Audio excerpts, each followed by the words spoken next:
திருவள்ளூர் மாவட்டம் முழுவதும் போலி மருத்துவர்கள் குறித்த தகவல்களை உடனுக்குடன் வெளியிட்டு வருகிறது புதிய தலைமுறை. பல ஆண்டுகளாக மருத்துவம் பார்த்து வந்த போலி மருத்துவர்களை நாடி இன்றும் நோயாளிகள் வந்து திரும்பிச் சென்றுள்ளனர். இந்த இடங்களில் இருந்து செய்தியாளர் எழில் அளித்த தகவல்களை இப்போது கேட்கலாம்.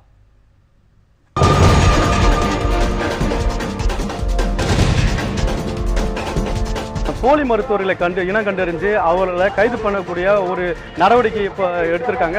அதன் ஒரு பகுதியாக நாம் இப்போ தற்போது நின்று கொண்டிருக்கக்கூடிய இந்த பொன்னேரி பகுதியில் 35 வருடங்களுக்கு மேலாக மருத்துவம் பார்த்து வந்த பரமசிவம் என்பவர் வந்து கைது செய்யப்பட்டிருக்கிறாரு. அந்த இடத்துல தான் நம்ம இருக்கோம்.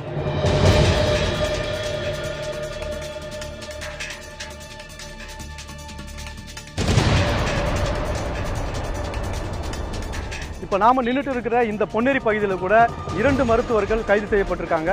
இது தவிர திருவள்ளவயல் பகுதியிலும் ஒரு மருத்துவர் கைது செய்யப்பட்டிருக்காரு. கிராமப்புறங்கள் மட்டுமல்லாது திருவள்ளூர் போன்ற பெருநகர் பகுதியிலும் போலி மருத்துவர்கள் வைத்தியம் செய்திருக்கிறார்கள். தற்போது நாம் நிற்கக்கூடிய இந்த பூங்கா நகர் பகுதியில் சர்க்கரை நோய் நிபுணர் என்று தன்னை அறிமுகப்படுத்திக் கொண்டு சுதர்சனம் என்ற ஒரு மருத்துவர் இங்கே இருந்திருக்கிறார். அவர் பிஎஸ்சி டிஸ்கண்டினியூ செய்துவிட்டு எம்பிபிஎஸ் மற்றும் சர்க்கரை நோய் சிறப்பு மருத்துவர் என்று தன்னை அறிமுகப்படுத்தி இந்த குடியிருப்புக்கு மத்தியில் வைத்தியம் பார்த்திருக்கிறார். இதனை சுகாதாரத்துறை அதிகாரிகள் கண்டறிந்து அதற்கான நடவடிக்கை மேற்கொண்டிருக்கிறார்கள். இது தவிர இந்த மாவட்டத்தில் தொடர்ந்து இது போன்ற கைது நடவடிக்கைகள் தொடரும் என்றும் சுகாதாரத்துறை தரப்பில் தெரிவிக்கப்பட்டிருக்கிறது. புதிய தலைமுறைக்காக ஒளிப்பதிவாளர் மதுவுடன் எழில்.